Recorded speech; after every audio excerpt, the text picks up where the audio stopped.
యోహాను సువార్త 6వ అధ్యాయము. యోహాను సువార్త 6వ అధ్యాయము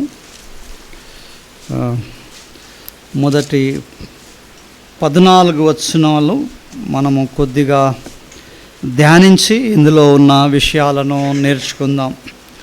యోహాను సువార్త 6వ అధ్యాయము మొదటి 14 వచనాలు.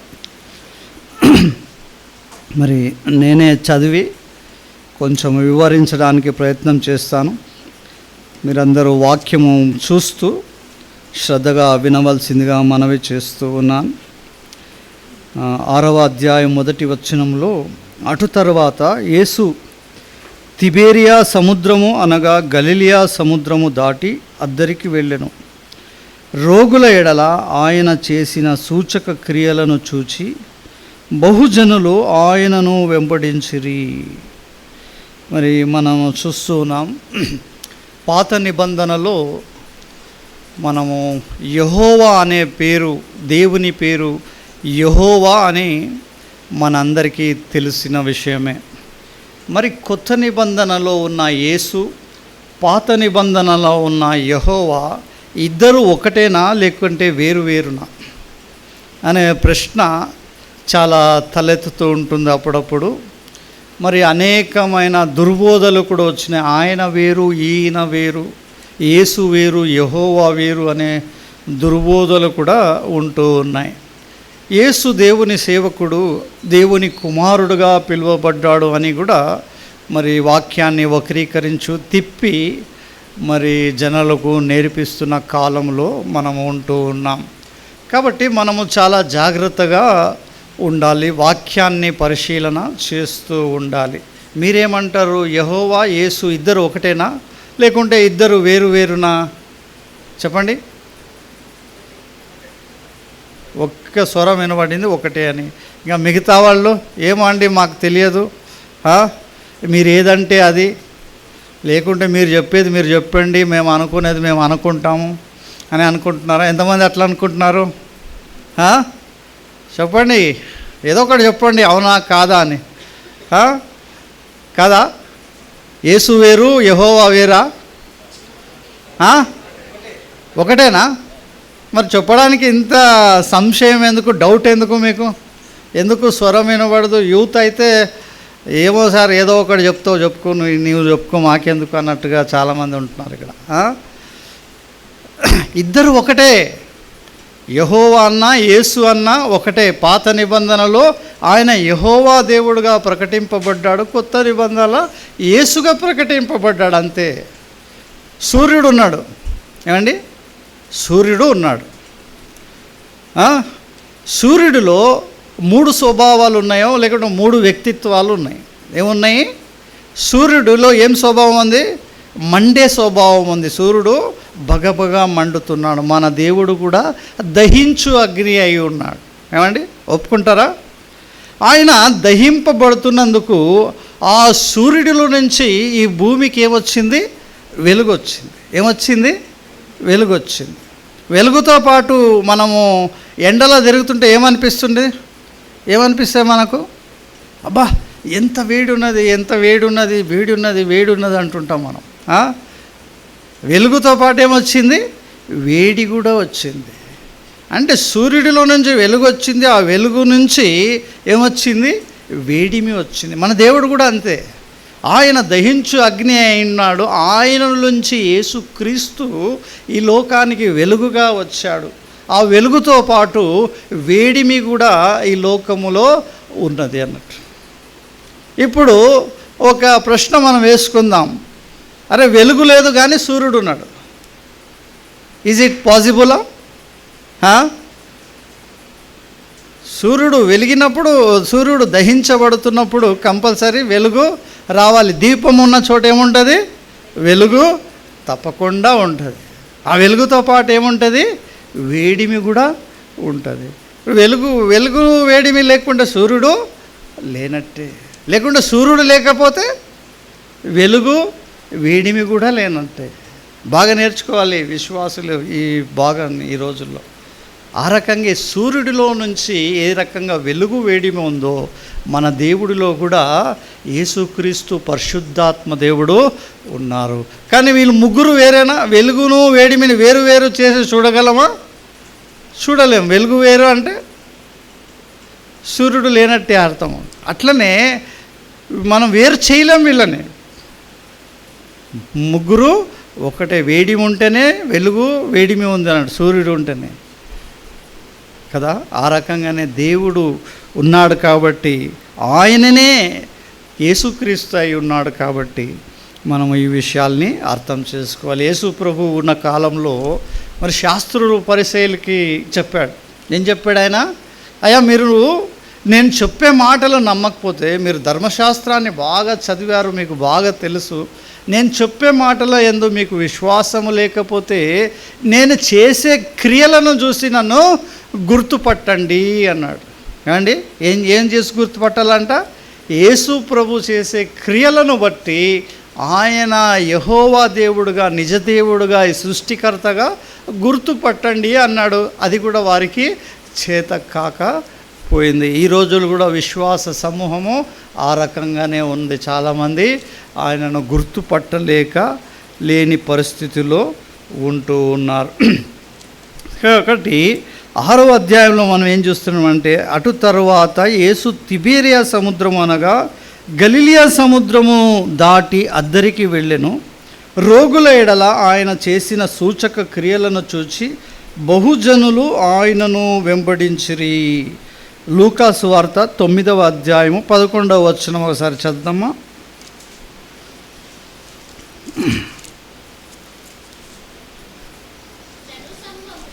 జన సమూహములు అది తెలుసుకొని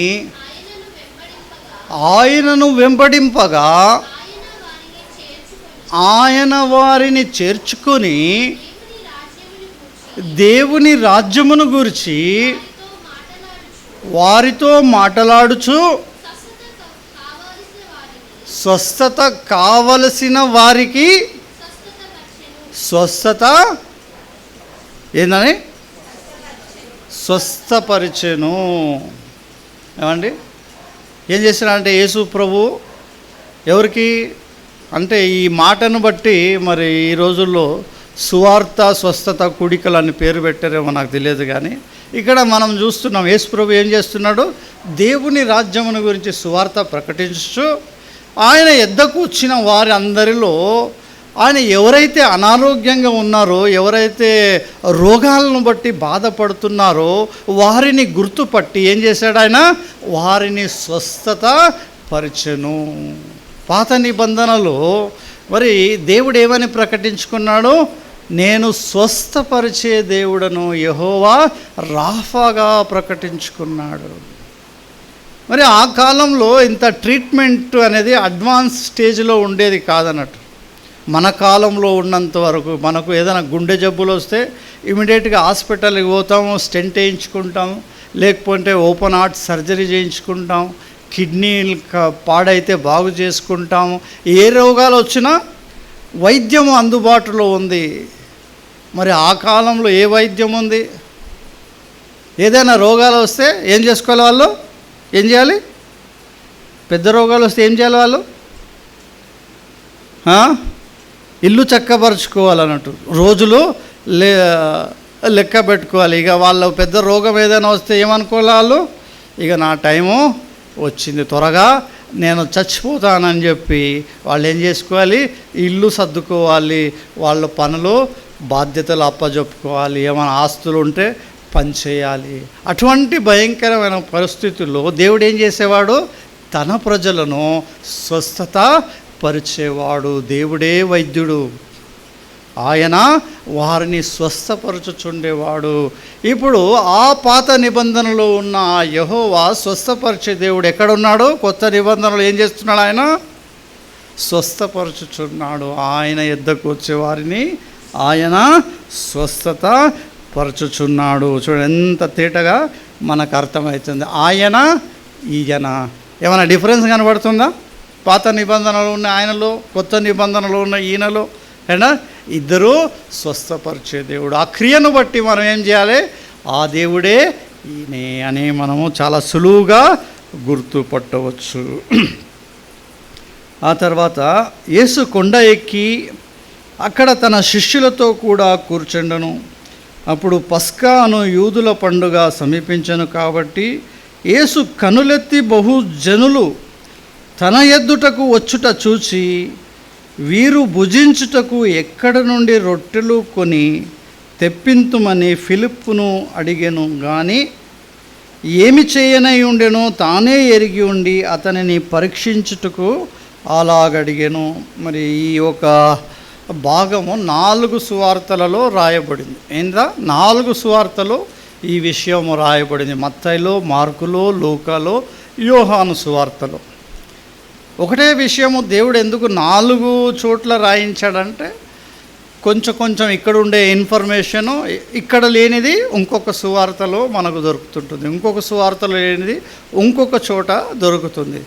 అందుకే మనం అవి చదివినప్పుడు చాలా జాగ్రత్తగా చదువుతున్నప్పుడు మనకు కొంత వేరుగా దొరుకుతుంది. యోహాను సువార్తలో లేనిది లూకా సువార్తలో దొరుకుతుంది, లూకా సువార్తలో లేనిది మత్తయి సువార్తలో దొరుకుతుంది.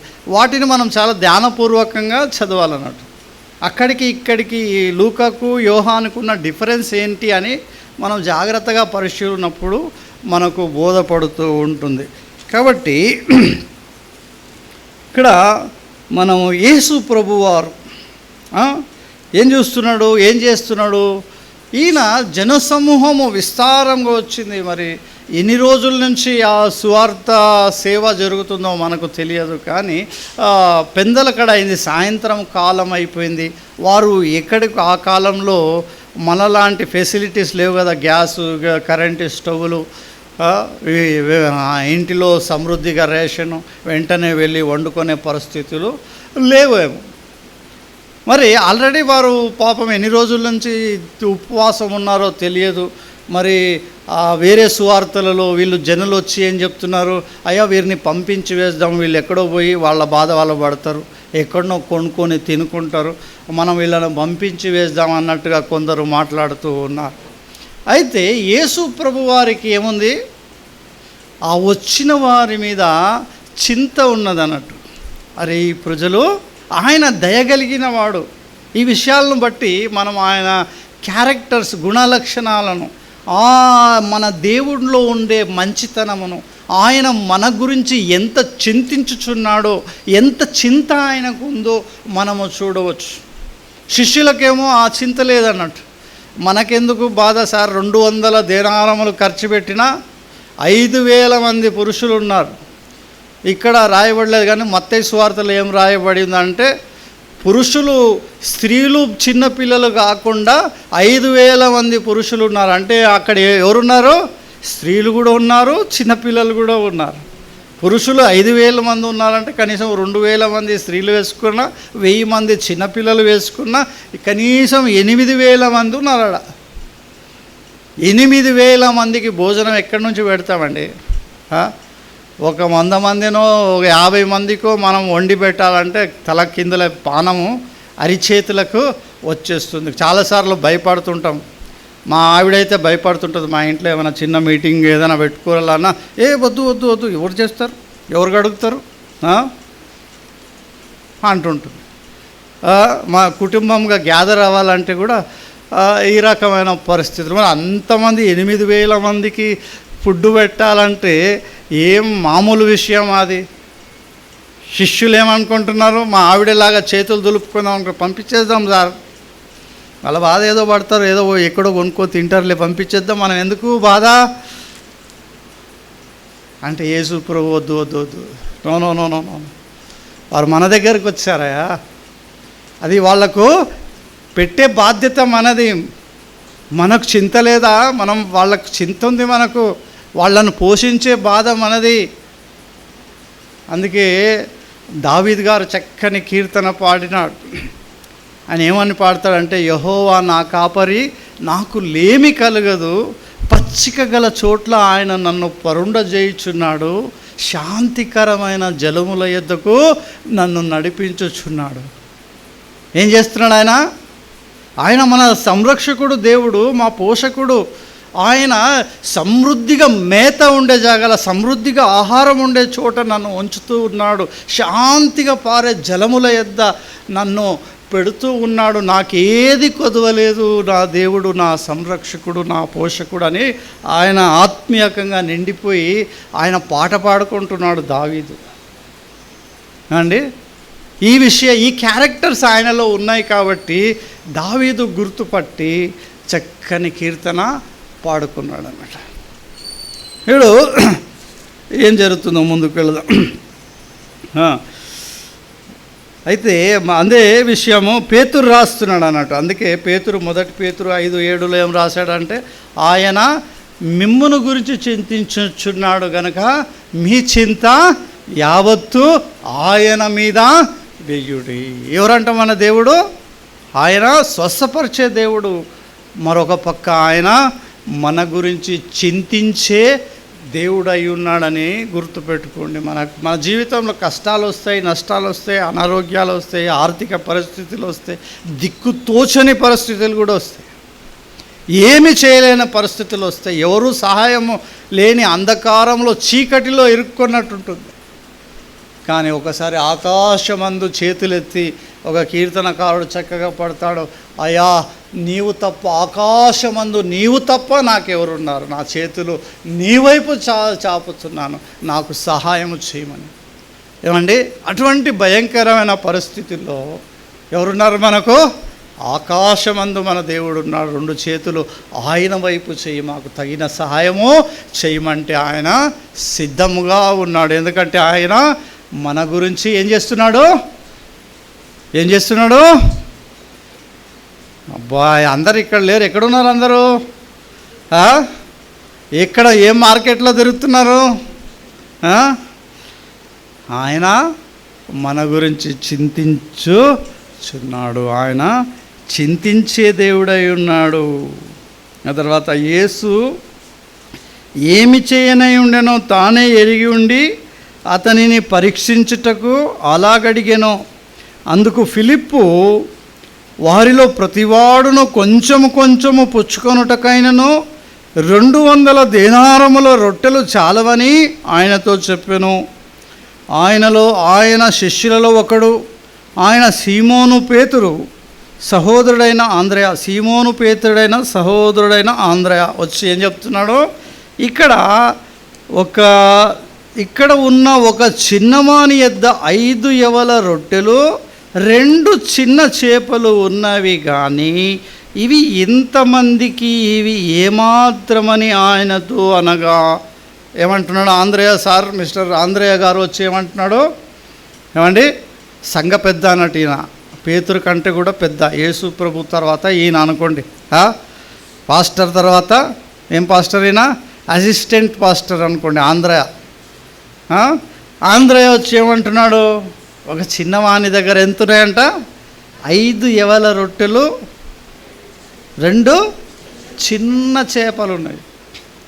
ఇప్పుడు 5 రొట్టెలు 2 చిన్న చేపలు ఎంతమందికి పంచిపెట్టాలి?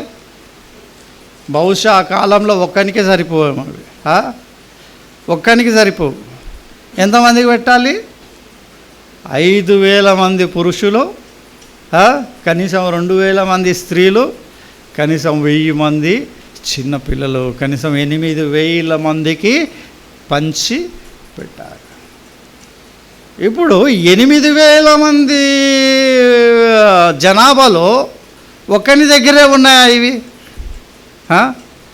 ఒకడే తెచ్చుకున్నాడా? అందరి దగ్గర చాలామంది దగ్గర ఉండొచ్చు కదా. చాలామంది దగ్గర అంతో ఇంతో ఉండొచ్చు, అందరి దగ్గర లేకున్నా. కానీ ఎవరైనా ముందుకొచ్చారా? నేనున్నాను, నేను ఇస్తాను, నేను చేస్తాను, నా దగ్గర ఉన్నాయని అంతమందిలో ఎవడొచ్చాడు? ఒక్కడే చిన్న బాలుడు వచ్చి, నా దగ్గర ఏమున్నాయి? 5 రొట్టెలు. ఆ చిన్నవానికి ఉన్న విశ్వాసము ఎంతమందికి లేదు? మిగతా 7,999 మందికి లేనే లేదు. మన సంఘంలాగా ఏమని అడిగితే ఎంతమంది జవాబిస్తారు? ఒక్కరే చెప్తారు, అది కూడా మెల్లని స్వరంతో మెల్లగా చెప్తారు. దేవుడు మెల్లగా మాట్లాడతాడు, గట్టిగా మాట్లాడితే దేవుడు కొడతాడు అన్నట్టుగా మెల్లగా చెప్తారు, పక్కోని కూడా వినపడకుండా. అట్లాంటి క్యారెక్టరు అక్కడ కూడా ఉన్నారు. ఒక్కడు ముందుకు వచ్చినాడు. ఏం నేర్చుకోవాలి మనం ఇక్కడ? దేవుని విషయంలో అవసరమైనప్పుడు ఏం చేయాలి? మనం అందరము ముందుకి రావాలి. అయ్యా నా దగ్గర ఇది ఉంది, నా దగ్గర ఇది ఉంది, నా దగ్గర ఇంత ఉంది, ఏమండి నా దగ్గర ఇంత ఉంది అన్నట్టుగా మనం ముందుకు రావాలి. అదే వాడు చూసుకుంటాడులే, ఆయన దగ్గర బాగున్నాయి డబ్బులు, వాడు పెడతాడులే అంటే వానికి వస్తే ఆశీర్వాదం. మరి నీకు? అయితే ఆ 5 రొట్టెలు 2 చిన్న చేపలు ఎలాగ ఆశీర్వాదింపబడింది చూడండి. ఆ చిన్నవాడు ఇచ్చినందుకు దేవుడు ఎంత గొప్ప కార్యము చేయగలిగాడు అక్కడ. ఆ చిన్నవాని విశ్వాసము ఎంతమంది కడుపు నింపగలిగిందో చూడండి. ఏమండి, యేసు ప్రభు గొప్పవాడే, ఆయన దేవుడు అద్భుతాలు చేసినవాడే. కానీ ఇక్కడ ఆ చిన్నవాని పేరు కూడా రాయబడింది. ఆ 8,000 మంది గురించి ఇక్కడ రాయబడలేదు, కానీ ఆ చిన్నవాని గురించి రాయబడింది. ఆ చిన్నవాడు 5 రొట్టెలు 2 చిన్న చేపలు ఇచ్చాయి. ఈరోజు దేవునికి మీలో ఎవరిచ్చినా ఏమిచ్చినా ఎక్కడ రాస్తారు? ఎక్కడ రాసినాడు దేవుడు? ఆ చిన్నవాడిచ్చిన 5 రొట్టెలు 2 చిన్న చేపలు ఎక్కడ రాసినాడు దేవుడు? ఇగో ఈ గ్రంథంలో రాసినాడు, ఈ బైబుల్ గ్రంథంలో రాసి ఈరోజు మనతో మాట్లాడుతున్నాడు. ఇప్పుడు మనం ఇచ్చేవి ఎక్కడ రాస్తాడు? ఎక్కడ రాస్తే మాకేంటి సార్? ఆయన రాస్తే మాకేంది, రాయకుంటే మాకేంది? ఏదో వచ్చామా పోయామా, ఏదో సోది మీరు చెప్తారు, మేము వింటున్నాం పోతున్నాం, అంతవరకు చాలు. ఇవన్నీ ఎందుకు కదా? మన పేర్లు అక్కడ జీవగ్రంథమందు రాయబడతాయంట. అందుకే యేసు ప్రభు అన్నాడు, మీ ధనము పరలోకంలో కూర్చుకోనండి, ఇక్కడ అక్కడ ఏంట చిమ్మట తినివేయవు, అక్కడ చెదలు పట్టవు, అక్కడ ధనము నశించదు. అక్కడ జీవగ్రంథాల్లో ఏం రాస్తారు? మీ పేర్లు రాస్తారు. అక్కడ దేవుని సేవ కొరకు మీరు ఇచ్చిన డబ్బును బట్టి, మీరు చేసిన ఆర్థికమైన సహాయమును బట్టి, మీరు ఇచ్చిన దాన్ని బట్టి, ఒకరు హాస్పిటల్లో ఉంటే వారికి ఒక ట్రీట్మెంట్ జరిగింది, ఒక చిన్న పిల్లవాడు స్కూల్కి వెళ్ళాడు, వాని భవిష్యత్తులో దీవించబడ్డాడు, మీరిస్తే సువార్త కూడికలు పెట్టాము, ఆ కూడికల ద్వారా 4 ఆత్మలు రక్షింపబడ్డాయి అని మీ పేర్లు దేవుడు జీవగ్రంథమందు రాస్తాడు. అవి అక్కడ చదవబడతాయి. మీరు అక్కడ చేరినప్పుడు మీ పేరుతోనే చదవబడతాయి. మీకు అక్కడ దేవుని ఎదుట మెప్పు కలుగుతుంది, బహుమానాలు ఉంటాయి. అర్థమైందా? మనం నేర్చుకోవాల్సిన పాఠాలు చాలా ఉంటాయి. దేవుడు చదువుతుంటే చాలా విషయాలు చెప్తాడు. ఫస్ట్ భయం అవుతుంది, ప్రభా ఒక అరగంట మాట్లాడాలి, ఎట్లా మాట్లాడాలి అని వణుకుతూ చదువుతూ ఉన్నప్పుడు ఎక్కడెక్కడి నుంచో అన్నీ పోగు చేసి ఇంత చేస్తాడు దేవుడు నాకు. అరే ఏంది ప్రభా, వాళ్ళు మొత్తుకుంటారు ప్రభా, వాళ్ళు వచ్చినాడు నాయన ఇంతసేపు మాట్లాడతాడు కానీ వాళ్ళు మొత్తుకుంటారు అనాల్సిన పరిస్థితి వచ్చేస్తుంటుంది. కాబట్టి ఏం నేర్చుకోవాలి మనము? ఆ చిన్నవాని వలె దేవునికి ఇవ్వడంలో మనము ముందుండాలి.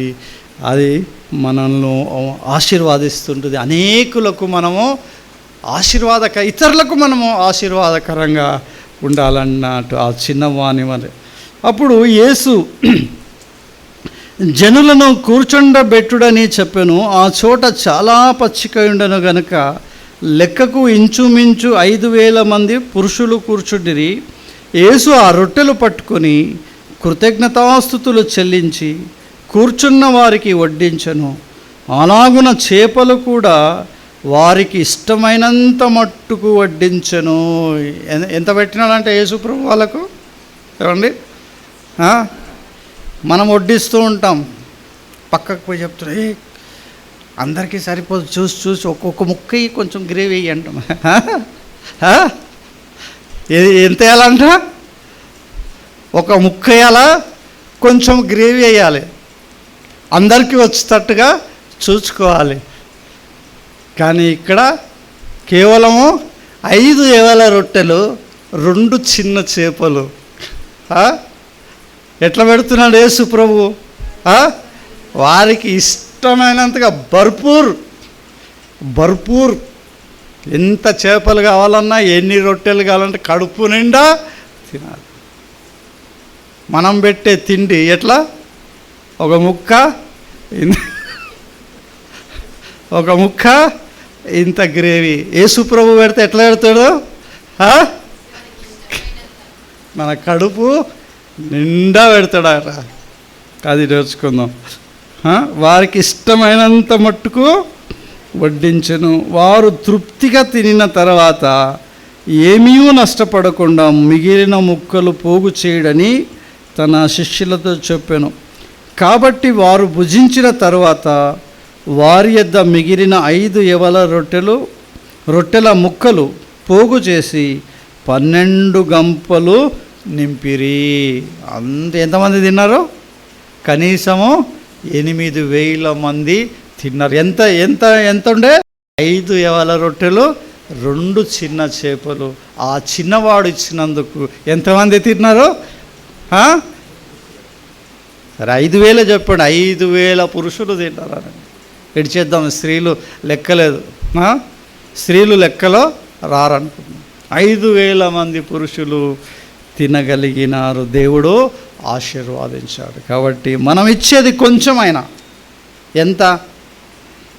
దేవునికి కొన్నిసార్లు మన జీతం ఎంత కావచ్చు? 5,000 కావచ్చు.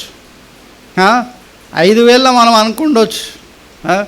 దేవునికి 500 ఇస్తే అది ఎంత? 100 ఇస్తే ఎంత? అది చాలా తక్కువ అని మనం అనుకునే విషయం లేదు. ప్రభు నాకు ఇచ్చినావు, నాకు ఇచ్చిన దాంట్లో ఇది నీకు. అప్పుడప్పుడు నాకు ఆశ్చర్యం అయిపోతుంది.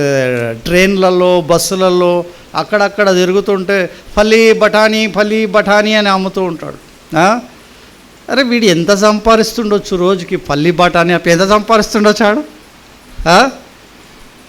ఏదో 200, 300 దాంట్లో వీడు ఎట్లా బతుకుతాడు రా నాయన? నేను 50,000, 60,000 సంపాదిస్తే నాకు నెల నిండా అప్పు తిరిగేసరికి అప్పులే ఉంటాయి. ఇంకా 20,000, 30,000 అప్పు చేసి మళ్ళీ నేను సర్వై కావాలి. వీడు ఎలా బతుకుతుండొచ్చు? అంటే వాని స్టేటస్ అంతే. వాడు కూడా బతుకుతున్నాడు, నేను కూడా బతుకుతున్నాడు. వాడికున్న కష్టాలు వాడికి ఉంటాయి, నాకున్న కష్టాలు నాకుంటాయి. కాబట్టి మనకున్నది ఏదో ఎట్లుండాలో దేవునికి, మన దేవుడేం నేను ఇంత ఇమ్మని ఎక్కడ చెప్పలే. నీ ఉన్నదంతా ఇచ్చేమనలే దేవుడు. ఏమన్నాడు? నీ పూర్ణాత్మతో, నీ పూర్ణ బలముతో, నీ పూర్ణ మనస్సుతో, నీ పూర్ణ వివేకముతో, నీ హృదయముతో నన్ను ప్రేమించు, నాలాగానే నీ పొరుగువాన్ని కూడా ప్రేమించమని చెప్పాడు. నీ సొత్తు అడగలే ఆయన. మరి ఆయన అడగకపోతే నువ్వెందుకు చెప్తున్నావు అంటావా? ఆయన ఏమన్నాడు? బలవంతం కాదు, నీ ప్రేమపూర్వక నీ ఇష్టంగా ఇవ్వు, నాకు ఇవ్వద్దు. మనం ఇచ్చే డబ్బంతా దేవునికి పరలోకానికి పోదు. అంటే ఆయన రాసుకుంటాడు, నువ్వు ఆయన లెక్కలు రాసుకుంటున్నాడు అన్నట్టు. ఇదంతా దేవుని సేవకే పోతూ ఉంటుంది. మరి బ్రదర్ అప్పుడప్పుడు పెడుతూ ఉంటాడు పిల్లల స్కూళ్ళకు, మరి ఎవరైనా అనారోగ్యంగా ఉండే వాళ్లకు, మరి సువార్త సేవకు, మీటింగ్లు కండక్ట్ చేస్తే వచ్చిన వాళ్ళకు భోజనంకు, ఇవన్నీ కూడా ఇక్కడనే తిరుగుతున్నాయట. దేవుని రాజ్యం విషయంలోనే తిరుగుతున్నాయి. కాబట్టి పరలోకంలో ఉండే దేవుడు తన లెక్కలో రాసుకుంటున్నాడు. అన్ని లెక్కంతా ఆయన రాసుకుంటున్నాడు. ఎవరెవరు ఎంతెంత ఇచ్చారు, ఎవరెవరు ఎంతెంత చేస్తున్నారని ఆయన రాసుకుంటున్నాడు. ఇక్కడున్నాం కాబట్టి ఆ రకంగా మనం ఇచ్చేది ఆయన తన లెక్కలు రాసుకుంటాడు. దేవునికి మరొక చోట ఎక్కడో వాక్యం ఉంది, బీదలకు ఇచ్చువాడు యెహోవాకు అప్పిచ్చువాడు అంట. ఎంత మంచి మాట, చాలా మంచిగా అనిపిస్తుంది నాకు ఎప్పుడైనా ఆ వాక్యం చదువుతూ ఉన్నప్పుడు. బీదలకు ఇచ్చువాడు యెహోవాకు అప్పిచ్చువాడు అంట. దేవుడికి ఇవ్వకపోయినా పర్వాలేదు, నువ్వు బీదలకి ఇస్తే ఆయన తన లెక్క. ఆయన ఎంత మంచి గుణం ఉందో చూడండి మన దేవునిది. ఎంత జాలి గుణం ఆయనది, ఎంత దయాగుణం, ఎంత చింతించే గుణము దేవునిది. కనుక మరి ఇక్కడ మనం ఏం చూసామంటే ఆ చిన్నవాడు ఇచ్చిన ఆ చిన్నదైనను సమృద్ధిగా వాడబడింది. దేవుడు దాన్ని ఆశీర్వదించాడు. కాబట్టి మనం ఇచ్చిన దాన్ని కూడా మనం ఎంత ఇచ్చామని కాదు, ఇస్తే దేవుడు దాన్ని అభివృద్ధి చేసుకుంటాడు. ఆయన మనం అందరం కలిసి 10,000 ఇస్తే దాన్ని 1,00,000 చేసే సామర్థ్యము దేవునిది. ఆయన ఎట్లా చేస్తాడో అది ఆయన ఇష్టం. కాబట్టి ఇచ్చే వంతు మనది. అది ఎట్లా ఇవ్వాలంట? హృదయపూర్వకం, పిసినితరముగా కాకుండా ఎట్లా ఇవ్వాలంట? మనాపూర్వకంగా మన హృదయము నిండి ప్రభువా నేను నీకు ఇస్తున్నాను అన్నట్టుగా ఇచ్చేయాలి దేవుడికి. దాన్ని దేవుడు మల్టిప్లై చేసే పని అది. అంతమంది తిన్న తర్వాత ఎన్ని మిగిలినాయి? 12 గంపలు మిగిలినాయి. ఎందుకు 12 గంపలు మిగిల్చాడు దేవుడు? నిరంజన్ బ్రదర్ చెప్తూనే ఉంటాడు అప్పుడప్పుడు. ఆ 12 మందిలో విశ్వాసం రావాలన్నట్టు. ఏమనుకున్నారు వాళ్ళు? మొట్టమొదటిగా ఆ జనసమూహాన్ని చూసి భయపడ్డారు. ఇంతమందికి ఆహారం ఎట్లా పెట్టాలరా నాయన?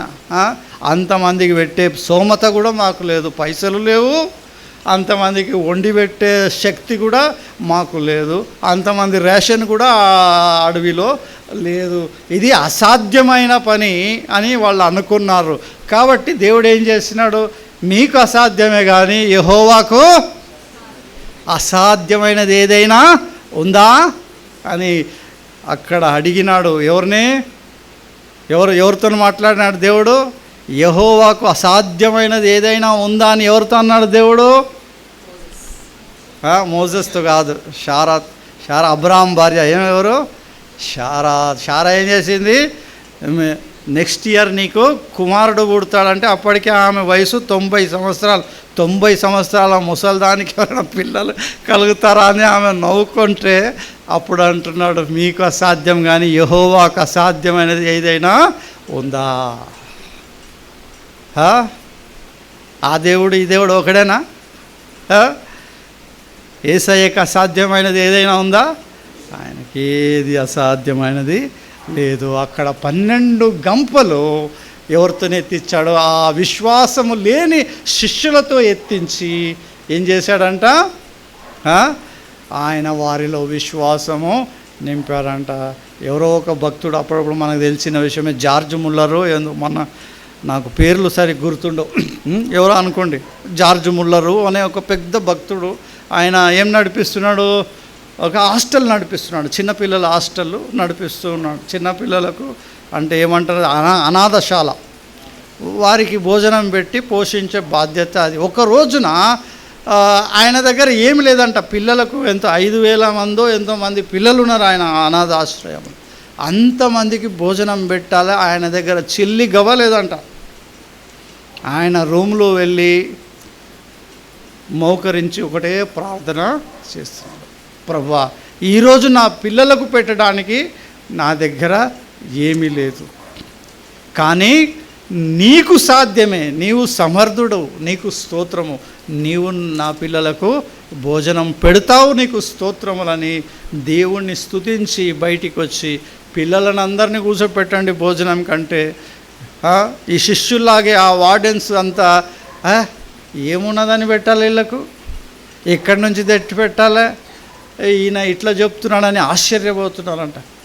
మీరు దానికి అంతా చింతించొద్దు, దేవుడు చూసుకుంటాడు, కూర్చోపెట్టండి అంటే సరిగా అప్పుడే బయట వచ్చి ఏదో బండి నిలబడిందంటే ఏదో పెండ్లికి సిద్ధపరిచిన భోజనం, పెండ్లి క్యాన్సిల్ అయిపోయింది, మరి మిగిలిపోయింది, మీ దగ్గర పిల్లలు ఉన్నారని తీసుకొచ్చామని వాళ్ళకు భోజనం పెట్టారంట. హల్లెలూయా. ఆ రోజు ఉన్న విశ్వాసము దేవుని, ఆ రోజు జరిగిన కార్యాలు ఈ రోజుల్లో కూడా జరుగుతాయి. ఎందుకు జరగట్లేదు అంటే మనకు విశ్వాసం లేదు. విశ్వాసం ఉంచిన సగం ఉంచుతాం మనం, సగం ఉంచుతాం. దేవా నీకు సాధ్యం అంటూనే ఏమో సాధ్యమో కాదో, అక్కడ జేమ్స్ బ్రదర్ ఉన్నాడు కదా, ఆయనని అడుగుదాం అనుకుంటాం మనం. ఏంటా సారీ నా పేరు పెట్టుకోండి, మళ్ళీ నా దగ్గరకు వచ్చారు, సందీప్ బ్రదర్ ఉన్నాడు ఇక్కడ. ఏమనుకుంటాం మనం? దేవునికి ప్రార్థన చేస్తాం, దేవా ఇది తీరుతుందో, ఇది సహాయం చెయ్యి అని అడుగుతాం. అల్లాడ సందీప్ బ్రదర్ మన పాస్టర్ను ఆయన దగ్గర చూద్దాం, ట్రై చేద్దామని సందీప్ బ్రదర్ మనకు గుర్తుకొస్తుంది. అంటే నీ విశ్వాసం ఎవరి మీద? పాస్టర్ మీదనా, దేవుని మీదనా? అంటే మన విశ్వాసం అట్లుంటుంది, ఎవరేమనుకోదు. కానీ మన విశ్వాసం మనుషుల మీద టర్న్ అయితే దేవునికి ప్రార్థన చేస్తూ చేస్తూ మన ఫోకస్ ఎవరో మనుషుల మీదకి వెళ్ళిపోతూ ఉంటుంది. వీళ్ళు ఏదైనా చేస్తారు, అక్కడ దేవుడు ఏం చేసి, దేవుడు ఎందుకు కలుగజేసుకుంటాడు? మరి నువ్వు ఆ మనుషులను అడుగుతున్నావు కదా, వాళ్ళనే అడుగుపో. అది నాకు పొద్దున ఎందుకో గుర్తుకొచ్చింది. స్టార్టింగ్లో మా తమ్ముడు బాగాలేకుంటే అంతో ఇంతో సాయము చేస్తూ వచ్చిన. ఇప్పుడు బహుశా ఎట్లాంటి పరిస్థితులు వచ్చాయంటే ఏదైనా చేయాలంటే మా పరిస్థితులే బాగాలేవు. మనుషులది ఎట్లయిపోతుంది, చేస్తాము కొన్నిసార్లు ఏమన్నా మనకు చేసుకునేకే లేదు, ఏమైనా ఆలోచన నాదే నాకు లేదురా అయ్యా నీకెక్కడికి ఏం చేయాలి అనే పరిస్థితిలో మనం వస్తాం. కాబట్టి మనం ఎవరి మీద ఆధారపడాలి? పదుగాలు ఎవరో ఒక అయ్యా వాక్యం చెప్తా ఉన్నాడు. ఏం వాక్యం చెప్తున్నాడంటే, ఒక ఆవిడ, ఒక భార్యాభర్తలు, భర్త బాగా తాగుతాడంట, కొడతాడంట, భార్యను సరిగా చూసుకోడట. ఈమె విశ్వాసురాలే, దేవుని మీద ఆధారపడకుండా, ప్రార్థన చేయకుండా ఎవరో ఇంకొక అయ్య దగ్గర పోయి చెప్పుకుంటారు, నా భర్త నన్ను చూడడు, నన్ను కొడతాడు, నన్ను ఇది చేస్తాడు, నన్ను సరిగా చూడడు. అంటే ఆయన ఏమన్నా అంటే, నీ భర్త నిన్ను ఎలాగో చూడట్లేదు, నాతో పాటు వచ్చే నేను చూసుకుంటాను. అర్థమైందా?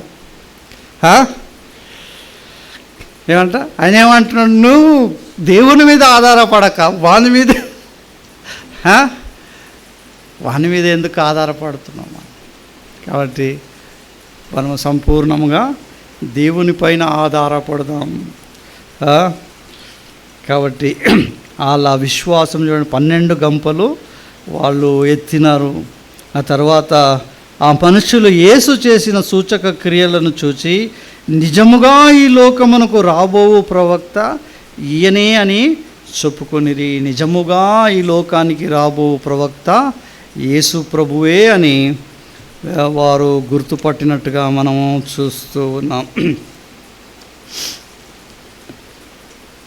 కాబట్టి మరి అప్పుడప్పుడు నాకు అనిపిస్తుంది, ఇదంతా ఈ భోజనం, ఈ తిండి ఎందుకు ప్రభు? అప్పుడప్పుడు నాకు అనిపిస్తూ ఉండేది, ఈ తిండి గురించి ఈ గోలంతా ఎందుకు ప్రభు? భోజనము, ఈ భోజనమే నువ్వు పెట్టకుంటే, భోజనం లేకుండా మేము జీవించగలిగితే మాకు ఈ కష్టాలన్నీ తప్పేవి కాదు కదా అనేది నా మనసులో అప్పుడు బాగా తిరుగుతూ ఉండేది.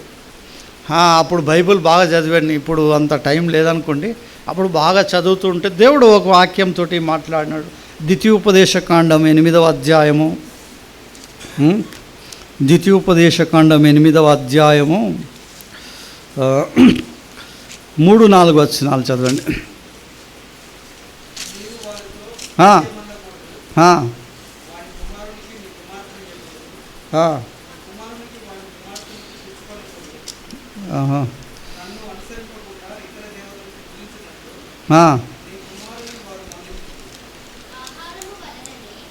అది ఎక్కడుందమ్మా? 8:3 మరి చదవమ్మా. ఆహారము వలనే కాక, చూడండి ఏమంటున్నాడు దేవుడు ఇక్కడ, ఆహారము వలనే కాక యెహోవా సెలవిచ్చిన, దేవుడు సెలవిచ్చిన ప్రతి మాట వలన నరులు బ్రతుకుదురని నీకు తెలియజేయుటకు ఆయన నిన్ను అణచి నీకు ఆకలి కలుగజేసి, నీవే కానీ నీ పితరులే కానీ ఎన్నడు ఎరగని మన్నాతో నిన్ను పోషించాను. ఇక్కడ మనం ఏం అర్థం చేసుకోవాలంటే, నాకు వచ్చిన ప్రశ్న, తిండి లేకుండానే బతికించవచ్చు కదా ప్రభా, నువ్వు తిండి పెట్టినావు, పొద్దున్నే లేవాలా, ఎన్ని గంటలకు లేవాలి? ఇప్పుడు మాకు స్కూల్స్ అయినాయి, బాగా తిప్పలు అవుతున్నాయి, 6 గంటలకే లేవాలి. రాత్రి పండుకున్నదేమో 12 గంటకు, 11 గంటల వరకు ఆటో నడిపించాలి. వచ్చేసి ఫ్రెష్ అయ్యి తినడానికి 12 అవుతుంది. 12 గంటలకు వండుకోవాలి, పొద్దున్నే లేవాలి. ఎందుకు లేవాలి? మొత్తం ఈ గోల్ అంతా ఎందుకు? తిండి కొరకే. ఈ తిండే పెట్టకుండా మంచిగా ఉండే కదా ప్రభువా అంటే దేవుడు అన్నాడు, రే తిండి లేకుండా నేను పెట్టగలను, నేను సామర్థ్యుడనే. నీకు తిండి లేకుండా నేను ఒక మాట సెలవిస్తే చాలు, నువ్వు యుగ యుగాలు జీవించగలవు. అయితే నీకు ఆ తిండి గోల పెట్టకపోతే నీవు సోమరిపోతుడు అయిపోతావు. నువ్వు ఎప్పుడు ఆ తిండి గోల పెట్టాను కాబట్టి నేను కష్టపడాలి, సంపాదించుకోవాలి, నా పిల్లలకు తిండి పెట్టాలని పొద్దున్నే లేచి యాక్టివ్గా ఉంటున్నావురా. ఆ తిండి పెట్టకుండా ఏం చేస్తావు నువ్వు? పొద్దున్న 11 అయినా 12 అయినా లేస్తావా? లేస్తారా? సోమరిపోతూ అయిపోతావు. ఒకటి. రెండోది, ఇక ఎవడిని లెక్క చేయవు. ఎవడైనా కానీ ఎవడరా నువ్వు అంటావు, ఎందుకంటే ఆకలి లేదు, నువ్వెంత నేనంతే. మూడోది, రేపు ఏమంటావు? దేవుడా, వాడెవడు? దేవుడా ఎవడాడు అనే స్టేజ్కి వెళ్ళిపోతావురా నాయన. అందుకే నేను అణచడానికి నీకు ఆకలి పెట్టాను. ఎప్పుడైతే నీకు ఆకలిగా అవుతావు, నీ ఒళ్ళొంచి పని చేస్తావు, ఎప్పుడైతే కష్టపడతావో అప్పుడు ఆ కష్టాన్ని తట్టుకోలేక నా వైపు చేతులు చాపుతావు. ప్రభువా, దేవా నాకు సహాయం చేయమని అడుగుతావురా. నీ మేలు కొరకే, నీ మంచి కొరకే పెట్టాను. నీకు నీ గురించి నాకు చింత ఉందిరా. నువ్వు పోషింపబడాలి, నువ్వు దీవింపబడాలి అని నాకు చింత లేదనుకున్నావా? నాకు చింత ఉంది. అందుకే నేను ఏం చేస్తున్నా, నీవే కానీ నీ పితరులు ఎరగని మన్నాను ఆకాశం నుంచి కురిపించి మిమ్మలను 40 సంవత్సరాలు పోషించానురా అంటున్నాడు ఇక్కడ.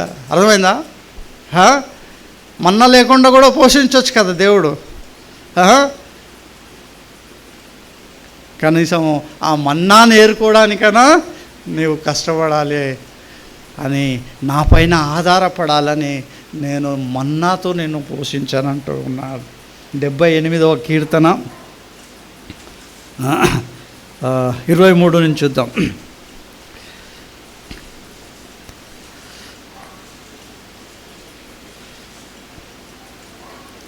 డెబ్బై 78వ కీర్తన 23, 24, 25. అయినను ఆయన పైనున్న ఆకాశములకు ఆజ్ఞాపించెను, అంతరిక్షము ద్వారములను తెరిచెను. ఏం చేసినాడంట ఆయన?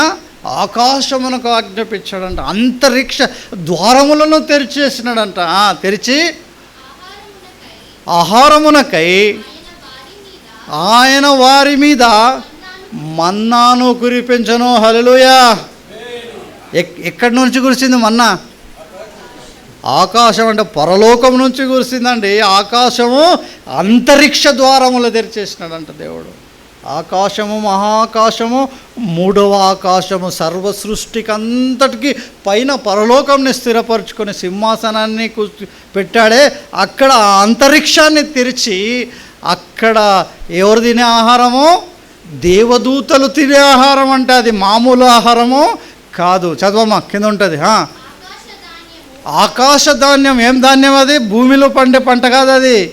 ఆకాశ ధాన్యము వారికి అనుగ్రహించెను. దేవదూతల ఆహారము నరులు భుజించిరి. ఎవరు ఏ భోజనం తిన్నారు? దేవదూతలు తినే ఆహారము ఎవరు భుజించినారు? నరులు భుజించారు. దేవుడు చూసావా ఎంత అక్కర ఉన్నది, ఆయన ఎంత ప్రేమ ఉన్నది మనుషులంటే. ఆయన సృజించిన బిడ్డల పైన ఆయనకి ఎంత ప్రేమ ఉంది. ఆయన సృజించిన వాడు, ఆయన పోషించే బాధ్యత తీసుకుంటున్నాడు, సంరక్షించే బాధ్యత ఆయనకుంది, చింతించే బాధ్యత ఆయనకుంది. ఆయన ఆకాశం నుంచి మన్నాను కురిపించి తన ప్రజలను పోషించాడు. ఇంకా భోజన పదార్థములను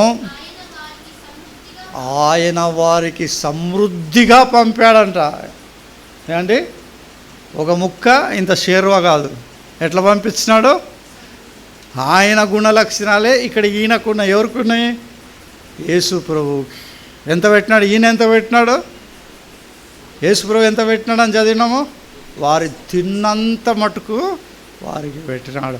అక్కడ ఆయన సమృద్ధిగా ఆహారము పెట్టి ఉన్నాడు. మరి ప్రకటన గ్రంథంలో కూడా చెప్పేస్తున్నా, మనం చూస్తే చివరకు ఏమంట, అక్కడ పెరుగాము అనే సంఘానికి దేవుడు వాగ్దానం చేశాడు, మన్నాను, మరుగై ఉన్న మన్నాను మీకు భుజింపనిస్తున్నాను. మనం కూడా తినబోతున్నాం. హల్లెలూయా. అంటే మన్నా ఎంతమంది తినాలి? ఎంతమంది మన్నాను తినాలనుకుంటున్నారు? అక్కడ 3వ అధ్యాయం చదవండి. పెరుగాము సంఘంలో ఏమేం క్రియలు దేవుడు చేయమన్నాడు, ఆ క్రియలన్నీ చేయండి, మీకు దేవుడు మన్నాను, మరుగై ఉన్న మన్నాను ఇస్తానని వాగ్దానము ఆయన చేసి ఉన్నాడు. మరి అనేకమైన విషయాలు ఉన్నాయి, కానీ మరి టైం లేదు కాబట్టి అన్ని కట్ చేస్తూ ద్వితీయోపదేశ కాండం 29వ అధ్యాయం 5వ వచనం చదవండి.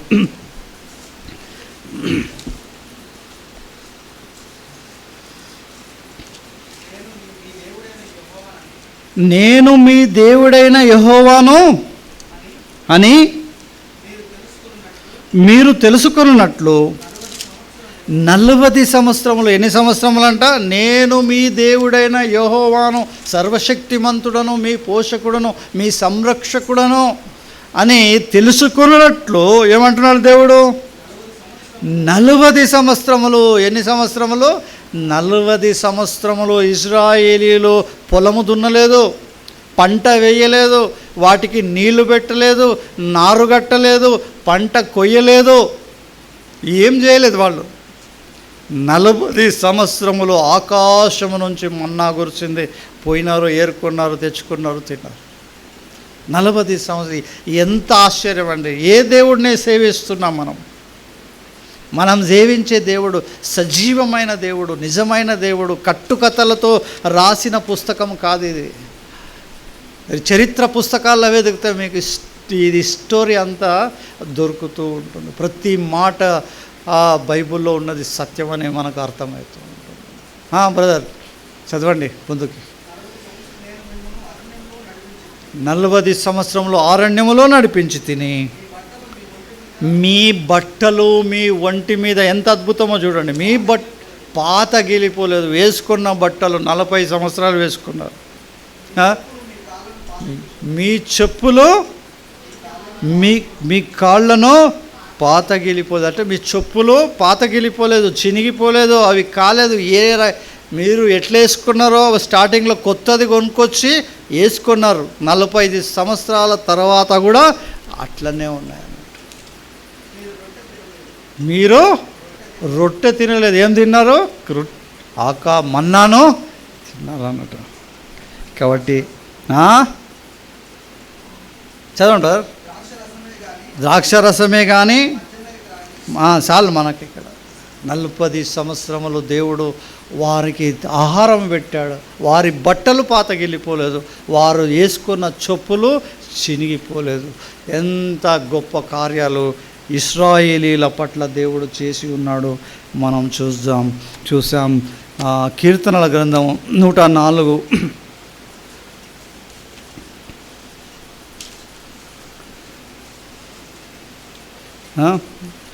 104 కీర్తనల గ్రంథం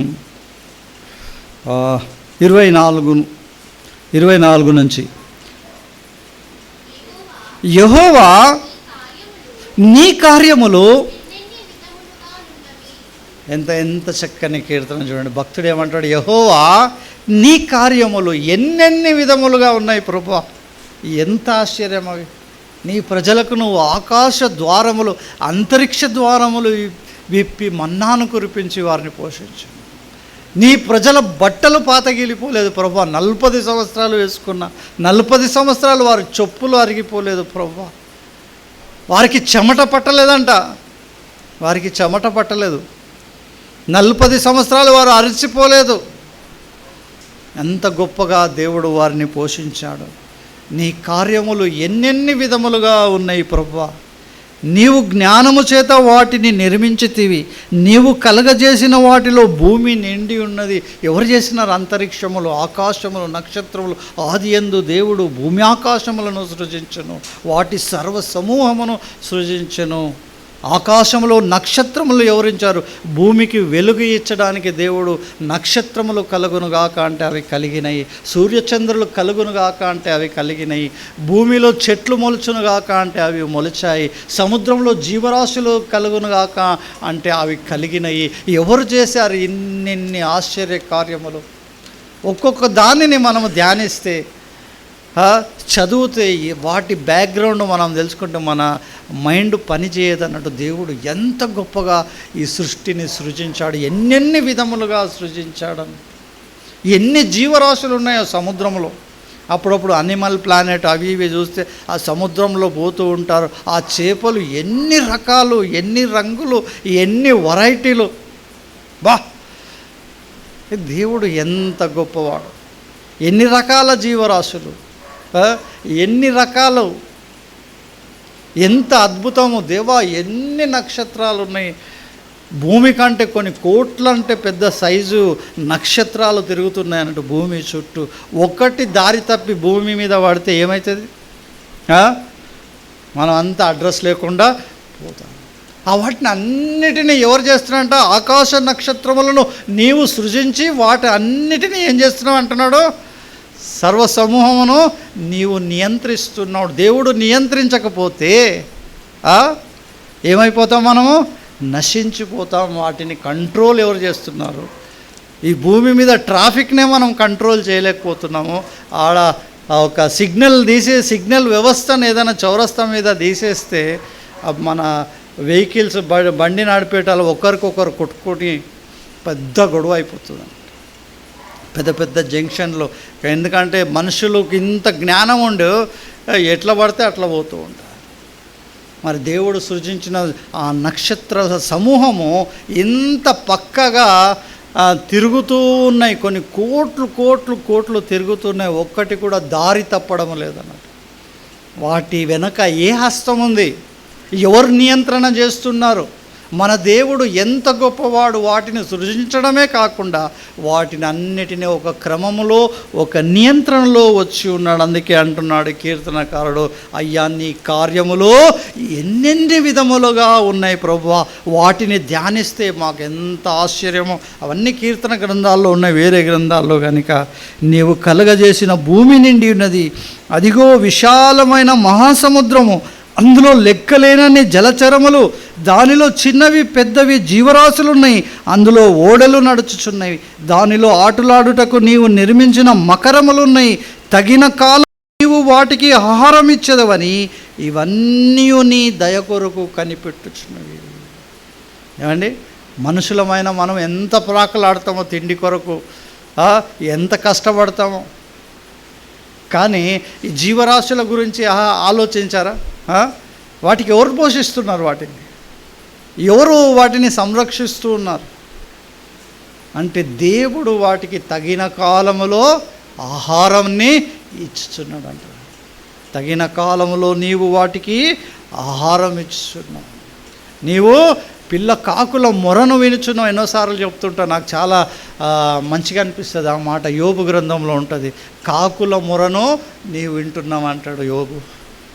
ఏమండి, కానీ సమస్త జీవరాశులకు ఆహారం ఇచ్చుచున్నావు. నీవు నీ గుప్పిలి విప్పగా అవి మంచి వాటిని తిని తృప్తిపరచబడును. దేవుడు సమస్త సృష్టిలో ఉన్న జీవరాశులకు కూడా పోషకుడుగా ఉంటున్నాడు. అందుకే యేసు ప్రభు అన్నాడు, ఏమన్నాడు ఆయన? ఆకాశ పక్షులను చూడండి, అవి విత్తవు, కొయ్యవు, కొట్లలో దాచుకునవు. ఏండా, ఎంతమంది చూసినారు ఆకాశ పక్షులు విత్తనాలు విత్తేది? ఎంతమంది చూసినారు ఆ విత్తనాలకు నీళ్ళు పోసేది? ఎంతమంది చూసినారు పంట వచ్చినాక అవి కోసేది? ఎంతమంది చూసినారు అవి తెచ్చుకొని దాచి పెట్టుకునేది? అవి ఏం చేయవే, అయినను మీ పరలోకపు తండ్రి వాటిని పోషించుచున్నాడు. మీరు వాటికంటే శ్రేష్ఠులు కారా? మీరు ఎందుకు చింతించుచున్నారు? రేపటి రేపటి దినమును గురించి చింతించకుడి అని యేసు ప్రభు చెప్పినాడు. ఆ ఆకాశ పక్షులను పోషించే దేవుడను నేనే, మిమ్మలను కూడా పోషించేవాడిని నేనే కదా. అంతేనా? రెఫరెన్స్ పోతే టైం పడుతుందని, అందుకే ఆ తర్వాత లాస్ట్ మాట ఏమన్నాడంటే, మొదట నా రాజ్యమును నా నీతిని వెతుకుడి, అప్పుడు ఇవన్నీ మీకు అనుగ్రహింపబడును. అది కావాలా మనకు? ఏం కావాలి? మొదట దేవుని రాజ్యమును నీతిని వెతకాలి, అప్పుడు మీకు అక్కరగున్నవి అన్నీ మీకు దయచేయును.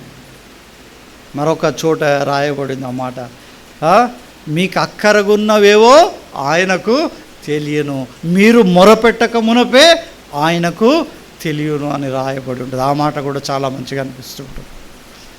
కనుక మన దేవుడు ఎంత మంచివాడో తెలియదు. ఏలియాను మా పాస్టర్ గారు పోయిన వారం ఏమో చెప్పినాడు, ఏలియాను పోషించినాడు దేవుడు. ఎట్లా పోషించినాడంట? అయ్యా ఏలియా ఊరంతా క్షేమము, తిండి లేదు, మనుషులు చనిపోతూ ఉన్నారు. తన భక్తుడైన ఏలియాకు చెప్పినాడు, వెళ్ళు కేరేతు వాగు దగ్గర ఉండు, అక్కడ ఆ వాగులో వెళ్ళే నీళ్లను తాగు, నేను కాకులకు ఆజ్ఞాపిస్తాను, అవి నీకు ఆహారము తీసుకొని వస్తాయి. ఏం తెచ్చినాయంట కాకులు? రొట్టెలు, మాంసపు ముక్కలను తీసుకొచ్చి ఇచ్చినాయంట. బ్రదర్ అంటున్నాడు, కాకి ఎటువంటి స్వభావం కలిగిందంట? స్వార్థమైనది. ఎక్కడైనా ఉంటే దొంగిలించుకొని పోతుంది బయట పెడితే. ఎక్కడైనా మనం మాంసపు ముక్కలు అవి ఇవి పెడితే గాయబ్ చేసేస్తే, అటువంటి కాకులు ఏం చేసినట్టు అవి తినకుండా సర్వ సృష్టికర్త దేవుడు ఆజ్ఞాపించినాడు కాబట్టి ఏం చేసినాయి? అవి తెచ్చి దేవుని భక్తుడైన ఏలియాకు రొట్టెలో మాంసపు ముక్కలను ఇచ్చి ఏలియాను పోషించినాయి. పాస్టర్ స్టీవెన్ గారు సాక్ష్యం అన్నట్టు. ఒకరోజు ఆయన ఏదో షాప్కి వెళ్తుండేవాడు, ఎక్కడ కమలానగర్లో. వెళుతుంటే అక్కడ పూజారి ఏవో పూజ చేసి కొబ్బరికాయ కొట్టి అందరికీ పంచుతున్నాడంట. ఈ స్టీవెన్ అంకుల్కి ఇవ్వడం లేదు, ఎందుకంటే ఈయన క్రిస్టియన్, ఈయన పాస్టర్, ఈయన తినడని ఆయనకు ఒక నమ్మకం, ఈయనకి ఇవ్వడం లేదు. ఈయనకేమో తినాలని ఆశ. మన సంఘం, మన పాస్టర్ గురించి చెప్తున్నాం, సీనియర్ పాస్టర్ గురించి. ఈయనకేమో కొబ్బరికాయ తినాలని ఆశ, ఆయనేమో ఇవ్వడం లేదు, ఈయనేమో అడగలేడు. ఈయన దేవుడికి అడిగినాడట, మొర పెట్టాడు, ప్రభా నాకు తినాలని ఉంది అంటే కాకి తెచ్చి కొబ్బరి ముక్క అక్కడ వేస్తే ఆయన సాక్ష్యం అండి, సజీవమైన సాక్ష్యం అది. ఎవరు ఇక్కడ నూతన నిబంధన ఏలియా? ఎవరు? పాస్టర్ స్టీవెన్ గారు. కొబ్బరికాయని తెచ్చి ఇష్టం. దేవుడికి అసాధ్యమైనది ఏదైనా ఉందా అనేది ఎట్లా మనకు బోధపడుతుందో చూడండి. ఆ తర్వాత ఇట్లాంటి గొప్ప కార్యాలు మన ఆ తర్వాత సారేపాతు విధవరాల దగ్గరకు పంపించినాడు. ఆమెనే క్షామకాలము, ఆమెనే కొంచెం పిండి ఉందంట ఆమె గిన్నెలో, ఆమె కట్టలు వేరుకుంటూ ఉంది. ఆమె దగ్గరకు వచ్చి, అమ్మ నాకు కొంచెం ఒక రొట్టె నీళ్ళు ఇవ్వు, కొంచెం రొట్టె ఇవ్వు అంటే, అయ్యా నా దగ్గర ఇంతే పిండి ఉంది, క్షామకాలము, ఇది తిని చచ్చిపోదాం అనుకుంటున్నాము నేను నా కుమారుడు అంటే, నువ్వు వెళ్ళి రొట్టె చేసుకురా, దేవుడు సెలవిచ్చినాడు, నీ పిండి తక్కువ కాదు, నీ నూనె తక్కువ కాదు, పో అంటే ఆమె చేసుకొచ్చి ఏలియాకు రొట్టెనిచ్చింది. క్షామకాలం ఉన్నంత వరకు ఆమె గిన్నెలో పిండి తక్కువ కాలేదంట, నూనె కూడా తక్కువ కాలేదంట. అద్భుతాలు చేసే దేవుడు అండి మన దేవుడు, గొప్పవాడు ఆయన. మరి ఇంకొక చోట రాయబడి అని మీకు ఏదో కొంచెం చెప్తున్నా, రెఫరెన్సులు రాసుకున్నా కానీ బట్టి మీకు నేను భయపడుతున్నాను. ఎందుకంటే మీలో ఆల్రెడీ కొంతమందికి ఉంటుంది ఇప్పుడు, అమ్మో ఎప్పుడు ముగిస్తాడా. ఒక రాజ్యాన్ని ఊరునే శత్రువులు ముట్టడి వేసినారు అన్నట్టు. బయటికి రానికి లేదు, లోపలికి పోనీకి లేదు, పొలాలకి పోనీకి లేదు, పంట తెచ్చుకోనికి లేదు, మొత్తం ముట్టడి వేసేస్తారు. తిండి లేదు, లోపల జనాలేమో చచ్చిపోతూ ఉన్నారు. అప్పుడు దేవునికి మొర పెడితే దేవుడు ఏం చేసినాడంటే, అక్కడ ఆ శత్రువులకంతా వినబడేటట్లుగా పెద్ద గుర్రాల యుద్ధంలో ఏ సౌండ్ వస్తుందో ఆ సౌండ్ చేయించినాడు. ఆ సౌండ్ చేస్తే శత్రువులు అనుకున్నారంట, అయ్యా ఈ రాజు ఏమో వేరే రాజ్యం నుంచి సైనికులను తెచ్చుకున్నట్టున్నాడు, చాలా రాజ్యాల నుంచి. ఈ ఒక యుద్ధ శబ్దం మనకు వినపడుతుంది, మనం ఇక్కడే ఉంటే వీళ్ళందరూ కలిసి మనల్ని చంపేసి. ఎవరు లేదు, ఉట్టి భ్రమ. వాళ్ళ దగ్గర ఉన్న తిండి ఆ సామాగ్రిని అంతా వదిలేసి వాళ్ళే బారిపోయినారు. శత్రువు లేడు, ఏం లేడు. దేవుడు చేసిన కార్యం ఇది. వెళ్ళిపోతే 4 కుష్ఠరోగులు చూసి, అయ్యా మొత్తం ఆహారం ఉంది, శత్రువులు పారిపోయినారంటే వాళ్ళు వచ్చి ఆహారాన్ని తీసుకొని వెళ్ళిపోయి ఆ ప్రజలను పోషించిన దేవుడు, మన దేవుడు ఎంత గొప్పవాడో చూద్దాం. ఇంతేకాకుండా చివరి 2 మాటలు చూసి ముగించుకుందాం. యోహాను సువార్త 6వ అధ్యాయము 49 నుంచి చదువుదాం. యోహాను సువార్త 6వ అధ్యాయము 49.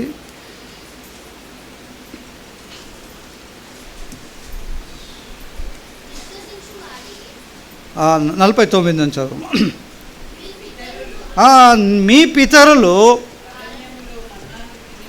మీ పితరులు అరణ్యములో మన్నాను తినను చనిపోయిరి. దీనిని తినువాడు చావకుండునట్లు పరలోకము నుండి దిగి వచ్చిన ఆహారం ఇదే. పరలోకము నుండి దిగి వచ్చిన జీవాహారము నేనే. ఎవడైనను ఈ ఆహారము భుజించితే వాడు ఎల్లప్పుడూ జీవించును. మరియు నేనిచ్చు ఆహారము ఈ లోకము జీవము కొరకైన నా శరీరమే అని మీతో నిశ్చయముగా చెప్పుచున్నాను. యేసుప్రభు ఏం చెప్పాడు? ఈ లోకంలో ఉండి, అయ్యా మీ పితరులు ఏం తిన్నారు? ఆకాశం నుంచి దేవుడు పరలోకం నుంచి మన్నాను కురిపించాడు, ఆ మన్నాను తినినను వాళ్ళు చనిపోయారు.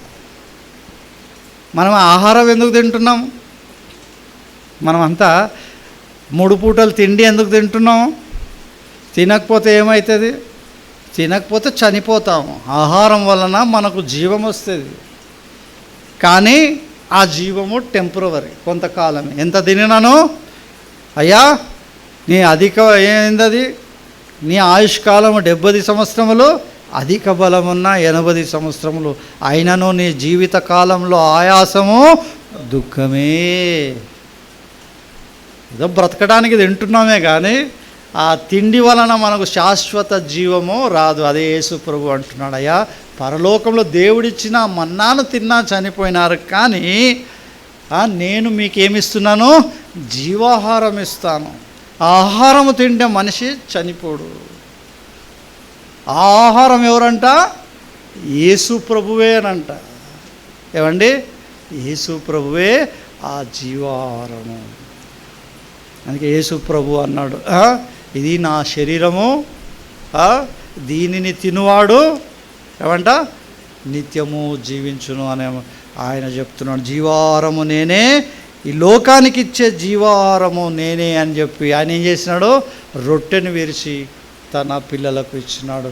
ఎవరైతే ఈ యేసు ప్రభువే నిజ దేవుడు, ఆయన రక్షకుడు, నేను పాపిని, నా పాపములను బట్టి ఆయన చనిపోయాడని హృదయపూర్వకంగా మనపూర్వకంగా విశ్వాసం ఉంచి, అయ్యా నేను పాపిని, నన్ను క్షమించు, నాకు ఆ జీవాహారము దయచేయమని ఎవడైతే ఆ ప్రార్థన చేసి నీటి బాప్తిజం తీసుకొని రక్షింపబడతాడో వాడు, ఇప్పుడు మనం ఇస్తాం కదా బల్ల రొట్టె, దానికి అది తినడానికి హర్వము, ఆ తినడానికి హర్వతను సాధిస్తాడన్నట్టు. అందరూ తినడానికి లేదు, అది లోకానికి మనం ఇయ్యం. అది ఎవరికి ఇస్తాం? కేవలము యేసు ప్రభుని నమ్మి బాప్తిసము పొందిన వాళ్లకు మాత్రమే అది ఇస్తున్నాము.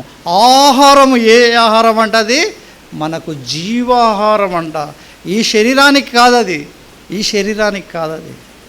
మనము మరణించిన తర్వాత మనకు జీవం ఉందన్నట్టు. ఒకరోజు తిరిగి ఆహారము తిన్నవాడిని ఏం చేస్తాడంట? తిరిగి ఆయన బ్రతికిస్తాడనట. అవన్నీ నేను రెఫరెన్సులు తీసి చెప్పడానికి టైం లేదు, కానీ అవన్నీ ఒక్క విషయము ఒక్క మాట చదివి 5:24 చదువమ్మా. యోహాను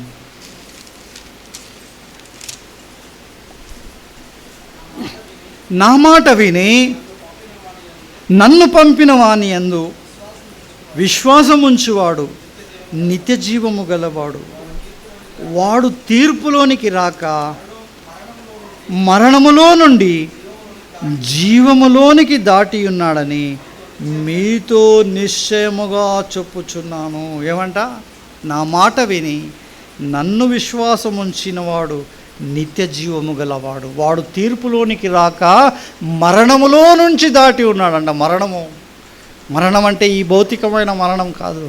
మరణం అంటే ఈ మరణము తర్వాత మరొక మరణం ఉంది, అది అగ్నిగుండంలో పడవేయటము. వాడు తీర్పులోనికి రాక అగ్నిగుండములో నుంచి దాటింపబడి నిత్య జీవములోనికి, దేవుడు ఉండే స్థలానికి వెళ్ళేదే నిత్య జీవం అన్నట్టు. ఆ జీవములోనికి మానవుడు వెళ్ళిపోతున్నాడు. కింద వచనం కూడా బాగుంది. మృతులు దేవుని కుమారుని శబ్దము విను గడియ వచ్చుచున్నది, ఇప్పుడే వచ్చి ఉన్నది, దాని వినువారు జీవింతురని నిశ్చయముగా చెప్పుచున్నాను. ఏమంట? మృతులు ఏమంటారంట? ఒక రోజున దేవుని శబ్దం వింటారంట.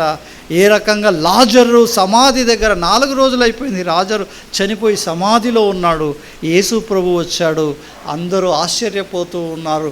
అయ్యా, ఆయన చనిపోయి 4 రోజులు అయిపోయింది, ఆ సమాధి మూతను తీయమంటున్నావు, వాసన వస్తుంది అంటున్నారు. కానీ యేసు ప్రభు అంటారు, ఆ మూత తీసివేయండి అని.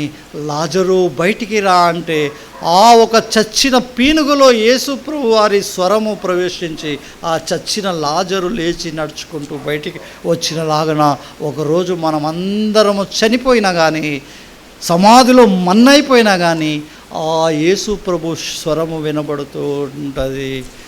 మనం అందరం ఆ స్వరము విని లేస్తాము. అదే నిత్య జీవం అంటూ. మరణాన్ని దాటి మనము జీవించబోతూ ఉన్నాము. దాని కొరకే ఈ ఒక బల్ల మన ముందు ఉంది. ఇది ఆయన శరీరము, ఆ తర్వాత త్రాగే ద్రాక్ష రసము ఆయన ఒక రక్తానికి సాదృశ్యమైనది. ఎందుకు? అది మనల్ని ఏం చేస్తుంది? శుద్ధి చేస్తుంది అన్నట్టు. మన అంతరంగము నుంచి మన శరీరాన్ని అదేం చేస్తుంది? శుద్ధీకరిస్తుంది. ఎప్పుడైతే ప్రభువా నేను చేసిన ఈ తప్పు, నేను పాపిని ప్రభువా, నేను ఇదిగో ఈ అతిక్రమం చేశాను, ఈ అబద్ధం మాట్లాడాను, వీరిని ద్వేషించాను, వీరిని ద్రోహం చేశాను, దయతో నన్ను క్షమించు, మరలా చెయ్యనని ఎవరైతే పశ్చాత్తాపపడి ఆ బల్లలో చేయి వేస్తారో వారిని దేవుడు క్షమించి వారికి జీవాన్ని అనుగ్రహిస్తాడు అన్నట్టు. నిత్య జీవము కలిగిన వారు, అదే నిత్య జీవము అంటూ ఉన్నాం. కనుక ప్రభువునందు ప్రియమైన దేవుని పిల్లరా, నేను ఇక్కడ ముగుస్తూ ఉన్నాను. ఇంకొకసారి పరిశీలన మనల్ని మనం చేసుకుందాం. మనం నిత్య జీవము ఇచ్చే దేవుడై ఉంటున్నాడు. మనల్ని మన దేవుడు స్వస్థపరిచే దేవుడై ఉంటున్నాడు. మొట్టమొదట మనల్ని స్వస్థపరిచే దేవుడు. ఆయన పైన ఆధారపడినప్పుడు మన దగ్గర సాక్ష్యాలు ఉన్నాయి. ఇదే మా ఒక అత్తగారు వెనుక నిలబడింది. చనిపోతుంది అనుకున్నాం, ఆమె బ్రతకదు, ఆమె కాలము 1 రోజులు ఉంటుందని నేను సందీప్ బ్రదర్ మాట్లాడుకున్నాం. ఈరోజు ఆమె ఉంది, ఆమెకు కొన్ని విషయాలు తెలియవు. ఈరోజు ఆమె బాగుంది కాబట్టి చెప్తున్నాం. డాక్టర్ రిపోర్ట్స్ని చూసి ఆమెను హాస్పిటల్ చేర్చించడానికంటే ఇంట్లో పెట్టడమే బెటర్, ఉన్నంత కాలం బాగుంటుంది అనుకున్నాం, చనిపోతుంది అనుకున్నాం. కానీ ఆమె కంప్లీట్గా స్వస్థపడి ఇగో ఇక్కడ ఉంది. మన దేవుడు ఎవరు? స్వస్థపరిచే దేవుడు. యెహోవా రాఫా. మన దగ్గర సజీవ సాక్ష్యం ఉంది. మా సీను విషయంలో కూడా ఎంతో భయంకరమైన పరిస్థితులు వచ్చినాయి, చనిపోతాడు, డాక్టర్లు చెప్పాడు, ఇక మేము ఏం చేయలేమని చేతులు ఎత్తారు. కానీ దేవుని వలన వాడు సర్వే అవుతున్నాడు. ఇంకా కొన్ని ప్రాబ్లమ్స్ ఉన్నాయి మన జీవితంలో, కానీ అవుతాయి. అట్లనే ఆయన మన గురించి చింతించే దేవుడు అని మనం చూసాము. అందుకే మన చింత యావత్తు ఎక్కడ వేయాలి? ఆయన మీద వేయమంటున్నాడు. ఏ చింత ఉండొచ్చు ఈరోజు మనకి, ఎవరికి ఏ చింత ఉండొచ్చు. ఆర్థిక పరిస్థితులు ఉండొచ్చు, అనారోగ్య పరిస్థితులు ఉండొచ్చు, ఇంటిలో సమస్యలు ఉండొచ్చు, అది ఏదైనా కావచ్చు. మనం ఆయన మీద మనం చింత వేస్తే ఆయన మన కొరకు చింతించుచున్నాడని పేతురు రాశాడు. ఆయన మన చింతను దూరపరిచే దేవుడు, మనల్ని పోషించే దేవుడు. రేపటి గురించి చింతించే అవసరం లేదు. ఆకాశ పక్షులను చూడండి, అవి విత్తవు కొయ్యవు, అవి కొట్లలో దాచుకున్నావు, మీరు వాటికంటే శ్రేష్ఠులు, మిమ్మల్ని పోషించే బాధ్యత నాది అని ఉదాహరణలు ఇచ్చాడు. ఏలియాను పోషించిన దేవుడు, తన ప్రజలను పోషించిన దేవుడు, మన్నాను కురిపించి పోషించిన దేవుడు మనల్ని పోషించడా? ఏ చింత మనకు అవసరం లేదు. అంతేకాదు, మనకు నిత్య జీవం ఇచ్చే దేవుడు. మరణమంతం కాదు, మనం నరకపాత్రులము కాదు, వేదన గుండంలో పడవసరం లేదు. యేసు ప్రభువుని నమ్ముకున్న వాళ్ళమంతా మనం మరణాన్ని దాటి నిత్య జీవము పొందేవాళ్ళం. ఇంత గొప్ప దేవుడు మనకున్నప్పుడు మనకు దేని విషయంలో చింతపడే అవసరమో లేదు. సంతోషంగా సమాధానంగా మనం వెళ్ళొచ్చు. మన దేవుడు గొప్పవాడు, మనకున్నాడు. మన ఎదుట బల్ల మనం తీసుకుంటున్నాం, ఎవడును అయోగ్యముగా తీసుకోవద్దని ప్రభు